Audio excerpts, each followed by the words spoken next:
Hello friends, எல்லாத்துக்கும் good morning. இன்றைக்கி morning பார்த்தீங்கன்னா எங்கள் வீட்டில் என்ன சாப்பாடுன்னு பார்த்தீங்கன்னா, தம்பிக்கு வந்து ஸ்கூல் இருக்குங்களா, அதனால் பார்த்தீங்கன்னா சாப்பாடு செஞ்சுட்ருக்கேன்.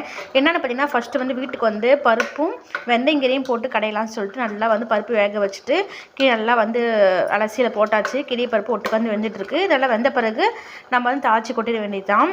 அதுதான் எல்லாம் ரெடி பண்ணி வச்சுட்டேன். வெங்காயம் கட் பண்ணி வச்சாச்சு. அப்போ பார்த்தீங்கன்னா கொஞ்சம் பச்சை மிளகா, கருவேப்பிலை, தேங்காய் எடுத்து வச்சுருக்கேன். அப்போ வந்து பார்த்தீங்கன்னா வரமிளகாய் இல்லை. காலைல பார்த்தீங்கன்னா வரமிளகாய் ஒரு 1/4 கிலோ வாங்கினாங்க. இது பார்த்தீங்கன்னா 65 ரூபான்னு சொல்லியிருந்தாங்க. நல்லா சீனி மிளகா அப்படின்னு சொன்னாங்க, காரமாக இருக்கும் அப்படின்னு சொல்லிட்டு.